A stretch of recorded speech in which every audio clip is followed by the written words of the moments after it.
आप सभी को मेरा नमस्कार। उम्मीद है आप सभी अच्छे होंगे। आज के इस वीडियो में हम सभी बात करेंगे वाच्य के बारे में और जानेंगे उसकी परिभाषा, उसके प्रकार के बारे में। साथ ही साथ कुछ आसान ट्रिक के माध्यम से किस प्रकार से आपस में इनको परिवर्तित किया जा सकता है, वो भी हम जानने का प्रयास करेंगे। साथ ही वीडियो के अंत में कुछ प्रश्न दिए गए हैं जिनको आप हल करके देख सकते हैं ताकि आपको पता लग सके कि आपने वीडियो में कितना सीखा, कितना समझा। आइए शुरुआत करते हैं परिभाषा के साथ। क्रिया के जिस रूप से यह ज्ञात हो कि वाक्य में क्रिया द्वारा संपादित विधान का विषय कर्ता है, कर्म है या भाव है, उसे हम वाच्य कहते हैं। अर्थात किसी भी वाक्य को जब हम पढ़ते हैं, अगर उसके अंदर जिस बात की प्रधानता होती है, यदि उसमें कर्म की प्रधानता है, कर्ता की प्रधानता है या भाव की प्रधानता है, वो जो हमें बताता है, वो हमें वाच्य बताता है। वाच्य का अर्थ होता है बोलने का विषय। यदि इसके प्रकार की बात करें, तो इसके 3 प्रकार होते हैं। पहला है कृतवाच्य, दूसरा है कर्मवाच्य, तीसरा है भाववाच्य। बेहद ही सरल है, अगर इसको आप ध्यान से देखें, कृतवाच्य में क, त आप देख रहे होंगे तो कर्ता में दोनों ही प्रयुक्त होते हैं। जैसे अगर आप कर्ता बोलते हैं तो क और त उसके अंतर्गत आते हैं। तो अगर हम देखें कि जिसके अंदर कर्ता की प्रधानता होती है, वे हमारे कृतवाच्य होते हैं। या फिर आप बाकी दोनों को याद करके रख सकते हैं। कर्म से तो आप पहचान ही सकते हैं, जहाँ पे कर्म की प्रधानता हो रही हो जिस वाक्य के अंदर, वो हमारा कर्मवाच्य कहलाता है। तीसरा है हमारा भाववाच्य, जिसके अंदर किसी वाक्य के अंदर भाव की प्रधानता होती है, वह हमारा भाववाच्य कहलाता है। आइए एक-एक करके इनकी परिभाषा के बारे में जानते हैं, ताकि आपको और ज़्यादा स्पष्ट हो सके किस प्रकार से हम इसको पहचानें। क्रिया के जिस रूप से वाक्य में उद्देश्य यानी क्रिया के कर्ता का बोध हो, उसे हम कृतवाच्य कहते हैं। यानी जिस वाक्य को पढ़कर हमें पता लग रहा हो इसके अंदर कर्ता की प्रधानता है, वो हमारा कृतवाच्य कहलाता है। इसमें लिंग और वचन का जो प्रयोग किया जाता है, यानी कोई वाक्य है उसके अंदर लिंग और वचन किस प्रकार से निर्धारित होते हैं, वो कर्ता के अनुसार निर्धारित किए जाते हैं। यदि इसके उदाहरण देखें तो बच्चा खेलता है, घोड़ा भागता है। इन दोनों ही वाक्यों में देखें कि बच्चा और घोड़ा है, ये हमारे कर्ता हैं, यानी कार्य को करने वाले हैं। तो वाक्यों में कर्ता ही की ही प्रधानता है और अथवा जो खेलता है और भागता है, ये हमारे कृतवाच्य कहलाए। आइए जानते हैं अगला कर्मवाच्य। क्रिया के जिस रूप से वाक्य का उद्देश्य कर्म प्रधान हो, उसे हम कर्मवाच्य कहते हैं।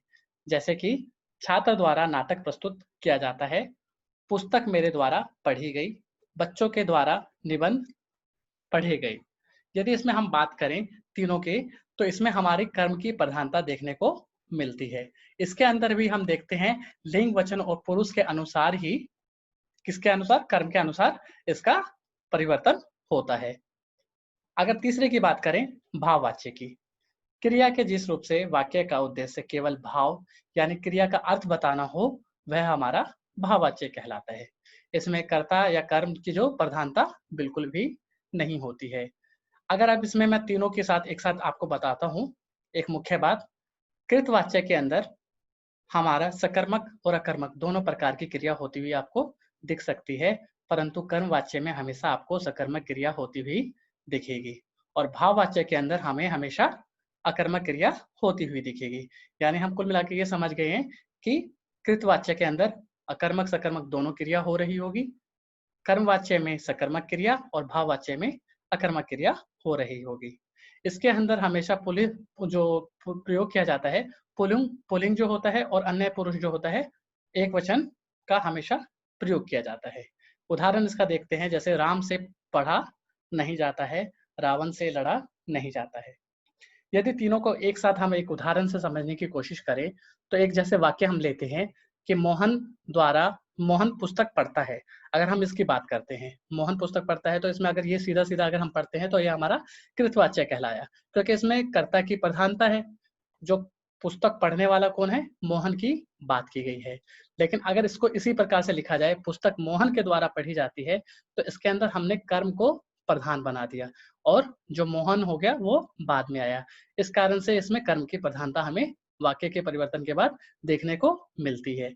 इसके साथ-साथ पढ़ी जाती है, जब हमने इसको परिवर्तित किया, तो हमने ये भी जान लिया कि इसी के आधार पे हमारा लिंग, वचन और पुरुष साथ-साथ हमने बदल दिया। अगर हम इसको भाववाच्य में बदले, तो मोहन से पुस्तक नहीं पढ़ी जाती है, यानी अकर्मक क्रिया हो रही है, इसमें तो सीधी-सी बात पता लग रही है। दूसरा, इसमें भाव प्रकट हो रहा है कि उससे पढ़ी नहीं जा रही है। तीसरी बात सबसे ज़्यादा इम्पोर्टेंट है जो कि भाववाच्य के अंदर आती है, इसमें ज़्यादातर आपको नकारात्मक वाक्य देखने को, निषेधात्मक वाक्य देखने को मिलते हैं। आइए जानते हैं एक छोटे से उदाहरण से कृतवाच्य से कर्मवाच्य में बदलने का क्या तरीका होता है। कृतवाच्य की क्रिया को सामान्य भूतकाल में हमेशा बदलना चाहिए। उस परिवर्तन क्रिया के रूप में काल, पुरुष, वचन और लिंग के अनुसार ही क्रिया के रूप को जोड़ना हमें चाहिए। साथ ही तीसरा सबसे ज़्यादा इम्पोर्टेंट बात जो हम देखते हैं कृतवाच्य से कर्मवाच्य में बदलते हुए, इसमें हम हमेशा क्या करते हैं, से और के द्वारा का प्रयोग हम करते हैं। जैसे कि श्यामा उपन्यास लिखती है, श्यामा से उपन्यास लिखा जाता है। रेखा उपन्यास लिखेगी। अगर इसकी बात करें तो रेखा के द्वारा उपन्यास लिखा जाएगा। यानी इसमें जाएगा वहाँ पे ऊपर में हमने प्रयोग किया जाता है, यानी हमने उसका परिवर्तन भी किसके आधार पर किया? पहले वाले वाक्य के आधार पर किया। दूसरा उदाहरण यहाँ पे देखते हैं कृतवाच्य से भाववाच्य में बदलने के लिए। इसके लिए क्रिया अन्य पुरुष और एक वचन में रखनी होगी, जो कि मैंने पीछे भी बताया था। इसमें हमेशा अन्य पुरुष और एक वचन में क्रिया परिवर्तित होती है। कर्ता के कारण कारक का विभक्त किया जाता है, यानी प्रयोग किया जाता है जिस प्रकार से हम देखें तो। क्योंकि आपने पढ़ा होगा कर्ता की, अगर आपने वीडियो नहीं देखी हो कारक की तो उस वीडियो को आप देख सकते हैं, मैंने बनाई हुई है। तो कर्ता ने कर्म को करण से, यानी यहाँ पे हम से लगा के अक्सर वाक्य का निर्माण करते हैं। जैसे बच्चे से पुस्तक नहीं पढ़ी जाती, मोहन से पुस्तक पढ़ी नहीं जाती, या नीचे के वाक्य देखते हैं, पक्षी नहीं उड़ते, पक्षियों से उड़ा नहीं जाता, यानी हमने करण कारक का प्रयोग किया। क्रिया को सामान्य भूतकाल में लाकर उसके काल का अनुरूप क्रिया का जोड़ना जाता है इसके अंदर।